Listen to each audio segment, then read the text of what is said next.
Assalamualaikum warahmatullahi wabarakatuh. Perkenalkan, nama saya Beni Pangestu. Di sini saya akan mempresentasikan bab 2 dengan materi paradigma, pendekatan, teori, dan metode. Dalam bab 2 ini terdiri dari ada pengertian, paradigma, dan pendekatan. Yang kedua, latar belakang pemilihan pendekatan sastra. Yang ketiga, berbagai pendekatan sastra. Dan yang keempat, teori dan metode. Dan yang kelima, teknik pengumpulan data. Yang pertama adalah pengertian paradigma dan pendekatan. Sebagaimana dengan dalam ilmu-ilmu lain, ilmu sastra bersifat dinamis. Sepanjang sejarahnya, ilmu sastra dikaji, dimodifikasi, dan dimatangkan dalam proses penelitian sastra secara terus-menerus. Oleh karena itu, penelitian sastra memiliki peranan yang penting dalam rangka mengembangkan ilmu sastra. Terdapat 3 hal yang mempengaruhi perbedaan paradigma seorang ilmuwan sebagai berikut. Yang pertama adalah unsur dalam diri sendiri. Yang kedua, unsur luar berupa lingkungan fisik. Yang ketiga, unsur luar berupa penjelajahan, metodologi, dan teori. Yang kedua adalah latar belakang pemilihan pendekatan sastra. Paradigma secara jelas dan otomatis melekat dalam diri ilmuwan yang terbentuk dalam sejarah kehidupan seseorang sebagai seorang ilmuwan. Disadari atau tidak, paradigma merupakan suatu kecenderungan yang terjadi dalam diri ilmuwan dalam memandangi realitas.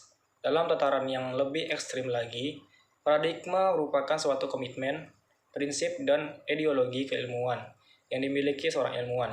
Oleh karena itu, dalam sejarah perkembangan ilmu, sering terjadi konflik yang disulut oleh paradigma yang dianut. Dalam rangka penelitian sastra, lebih baik untuk membicarakan pendekatan sebagai suatu pilihan dalam melandasi suatu penelitian. Dan yang ketiga ini adalah berbagai pendekatan sastra.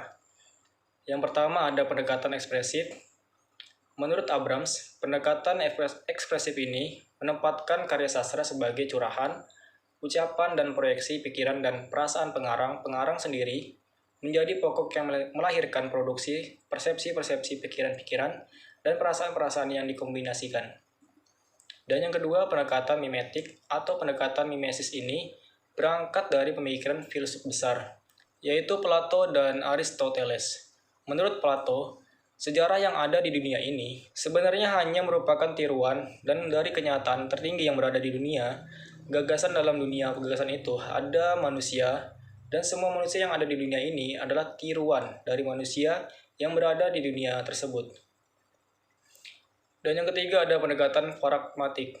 Sebagaimana pendekatan mimesis, pendekatan pragmatik telah ada semenjak tahun 14 sebelum Masehi. Dan yang keempat ada pendekatan objektif. Pendekatan objektif merupakan pendekatan terpenting karena berkaitan dengan munculnya teori-teori sastra modern. Dan yang kelima, pendekatan Marxis. Pendekatan Marxis dalam sosiologi sastra didasarkan atas pemikiran Karl Marx yang seringkali disebut sebagai materialisme historis.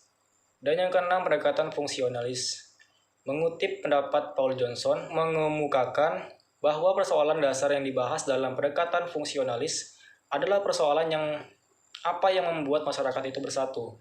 Bagaimana dasar atau landasan keteraturan sosial itu dipertahankan, dan bagaimana tindakan-tindakan individu-individu itu menyumbang pada masyarakat itu secara disadari ataupun tidak. Dan yang ketujuh ada pendekatan sosiologis, mengacu pada inventarisasi yang dilakukan karena tentang definisi sosiologi sastra. Hubungan karya sastra dengan masyarakat dapat dijelaskan sebagai berikut, yaitu dengan pemahaman terhadap karya sastra dengan mempertimbangkan aspek-aspek kemasyarakatannya. Dan yang kedua, pemahaman terhadap totalitas karya sastra dengan aspek-aspek kemasyarakatan yang terkandung di dalamnya. Dan yang ketiga, pemahaman terhadap karya sastra sebagai hubungan dengan masyarakat yang melatar belakanginya. Dan yang kedelapan ini ada pendekatan psikologis. Pendekatan psikologis pada dasarnya berhubungan dengan 3 gejala utama, yaitu pengarang, karya sastra, dan membaca. Dan kesembilan ini ada pendekatan poststrukturalis. Munculnya pemikiran poststrukturalisme sebenarnya berangkat dari reaksi studi bahasa dan sastra, juga disiplin ilmu lain terhadap stagnasi strukturalisme sepanjang abad ke-19. Dan materi yang keempat ada teori dan metode. Metode yang pertama ada metode hermeneutik. Metode hermeneutik dianggap sebagai metode ilmiah paling tua yang sudah ada di sejak zaman Plato dan Aristoteles. Dan yang kedua, metode formal atau struktural. Metode formal